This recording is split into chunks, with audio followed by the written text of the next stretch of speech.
Olá a todos! Nessa sexta aula vamos tratar da história da nutrição humana. Para aprender a comer de verdade, é essencial conhecer o desenvolvimento da espécie humana em termos de nutrição. Precisamos voltar ao passado, não exatamente para voltar a comer como homens da caverna outra vez, mas para descobrir como a espécie humana se desenvolveu em termos nutricionais. Certamente, nem sempre fomos tão doentes como hoje.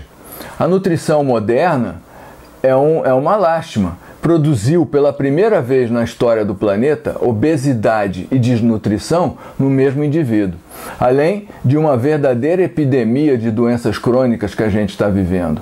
Nosso objetivo nessa aula é olhar para o passado para entender onde que a gente está errando, porque sem essa noção a gente estaremos apenas remediando a solução de um equivocado sistema alimentar moderno.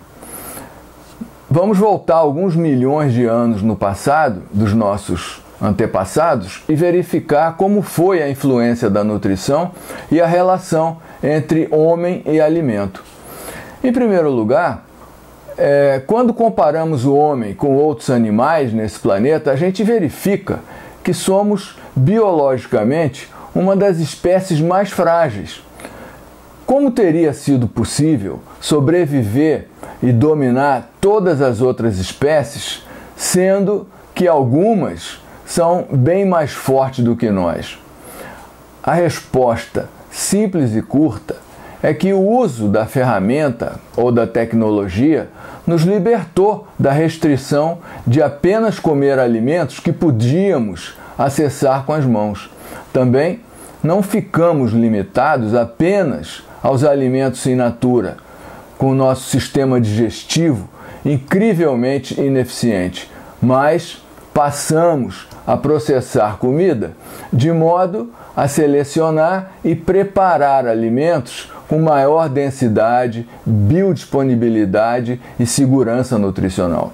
Começamos com ferramentas de pedra, uma espécie de machado de mão, e mais tarde outras inovações como fogo, caça, fermentação e uma longa lista de outras tecnologias e abordagens culturais, comportamentais em relação aos alimentos, a ponto de a gente poder ser capaz de adaptar e transcender nossas limitações físicas. Nós, os seres humanos, passamos a depender cada vez mais de ferramentas e tecnologias de processamento de alimentos que desenvolvemos ao longo de milhões de anos para processar alimentos fora de nossos corpos antes deles serem absorvidos, através de nossas bocas.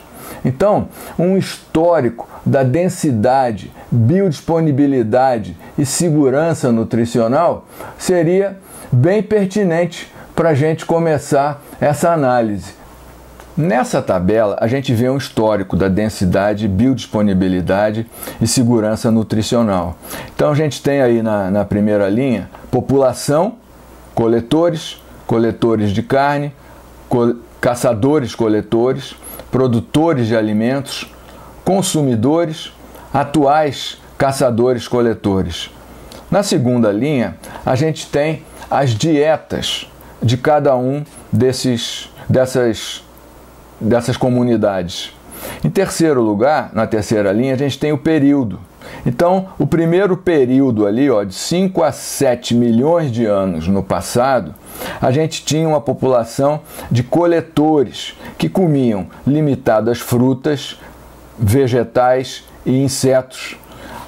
Na última linha, a gente vê que a característica dessa primeira população era uma alimentação com baixa densidade nutricional. Na terceira coluna ali, a gente vai ver então coletores de carne. Comiam restos de carne coletada de outros predadores, em torno de 3 milhões e meio de anos passados, E a densidade nutricional, ela apresentou um aumento moderado. Na quarta coluna, caçadores-coletores. Início da caça, acesso a sobras e o uso do fogo. 2 milhões de anos atrás, a gente observa um aumento drástico de densidade nutricional. Na coluna seguinte, a quinta, produtores de alimentos, início da agricultura e influxo de grãos, 10 a 15 mil anos passados. A gente vai ter ali uma redução da densidade nutricional e aumento das toxinas vegetais, Então, em termos de densidade nutricional. E aí a gente tem consumidores. Depois da Revolução Industrial e da dieta ocidental moderna de 1700 para cá, a gente pode ver ali uma queda drástica na segurança e densidade nutricional. E por fim, uma visão de futuro, quando a gente consegue compreender essa lógica e estabelecer uma fusão com as abordagens ancestrais, nós vamos ter novamente um aumento da segurança, biodisponibilidade e densidade nutricionais. Os resultados do histórico da nutrição natural humana podem ser observados nos efeitos da alimentação sobre a fisiologia humana, a partir de quando a gente passou a selecionar, preparar e cozinhar alimentos. Então, por exemplo, aumento de 400% no tamanho do cérebro, diminuição na dentição e no trato gastrointestinal. Esse trato gastrointestinal humano ele é 60% em relação a um animal similar da mesma espécie. Outro ponto, desenvolvimento da inteligência social. O homem aprendeu que trabalhar em grupo era muito importante para fazer frente aos inúmeros obstáculos que a gente vivia. Alguns exemplos das tecnologias e ferramentas desenvolvidas pelos homens e seus ancestrais que foram capazes de otimizar a alimentação natural humana foram, vale a pena a gente mencionar alguns. Primeiro, o machado de mão, o arco e flecha, as lanças, a agricultura e a criação de pastos. O segundo ponto, que é um ponto importantíssimo, o fogo.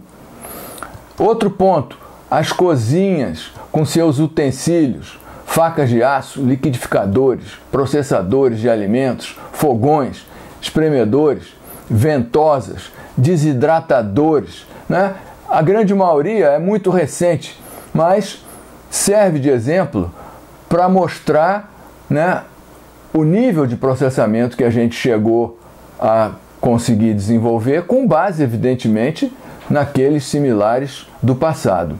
Um outro ponto, em processamentos que a gente desenvolveu, diversos como cozimento, fermentação, nixtamalização, moagem, geofagia, renderização, imersão, levedagem, coagulação, fatiamento, pré-mastigação e envelhecimento. Vejam, são todos modelos de preparação e que facilitam a digestão. E desse modo, nós fomos capazes de atender do melhor modo nossas necessidades biológicas, culturais e éticas, com base em todas essas citadas aplicações, em relação ao nosso conteúdo alimentar, aquilo que a gente se alimenta.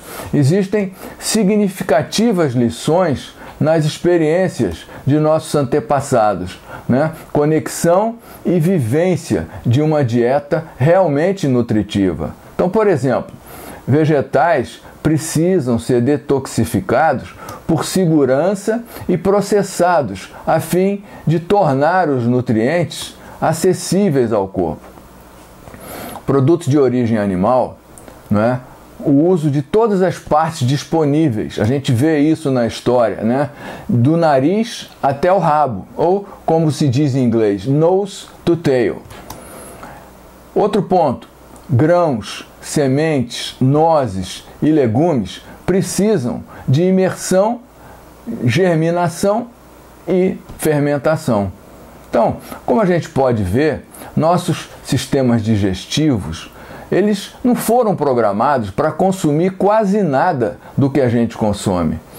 Um exemplo dos mais interessantes e que pode ser extrapolado para deixar esse conteúdo mais claro é a crítica ao consumo de laticínios. Muita gente afirma, e com razão, não é natural consumir laticínios enquanto adultos.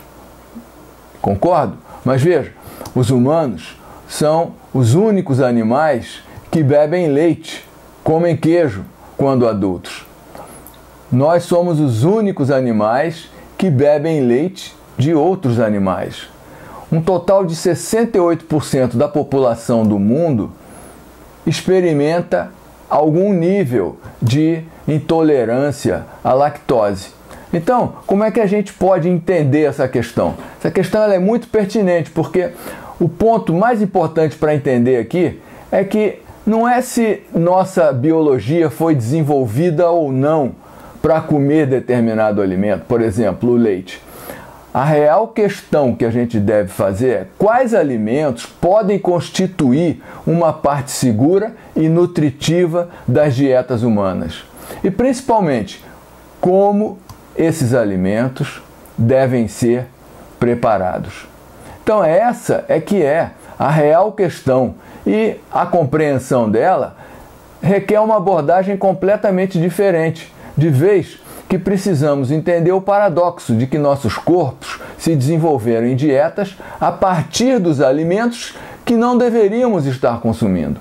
Mais uma vez, a solução para comer de verdade é a preparação de um alimento denso, biodisponível e seguro nutricionalmente, né? Para concluir, é importante ficar claro que o processo de preparação do alimento é essencial. Por exemplo, um alimento ele pode ter sido preparado conforme o tempo necessário de fermentação e de produção das bactérias que são favoráveis e que vão ajudar ao nosso sistema e à nossa digestão. Enquanto o outro, por exemplo, que teve o interesse industrial de ser mais rápido, né? Teve o processo acelerado e, por esse motivo, acaba não apresentando os benefícios nutricionais que poderia incluir. Por isso, é fundamental conhecer o processo de preparação do alimento, ou seja, você saber como preparar, quando precisa comprar, no caso pronto, você poder conferir se o alimento passou ou não pelo devido processamento. É hora de parar de culpar os produtos de origem animal por nossa saúde precária e começar a olhar para os verdadeiros culpados. A gente está sempre mencionando farinha e açúcar, aquela alimentação açúcar-farinhariana, ou seja, alimentos industrializados, refinados e hipercalóricos, deficientes de nutrientes, hiperpalatáveis, alteram o paladar e criam dependência, e ultraprocessados, compostos de aditivos antinaturais e altamente tóxicos. Então, a questão não se trata de voltar a comer como homens de caverna outra vez, mas aprender a comer como seres humanos, buscar inspirações no passado, nas atuais tecnologias, para a gente construir um futuro muito melhor para a nutrição, considerando-se a essência, a fundamentalidade na nutrição para a saúde humana. É isso aí, pessoal. Pela atenção, grato. Nos vemos no nosso próximo encontro. Valeu!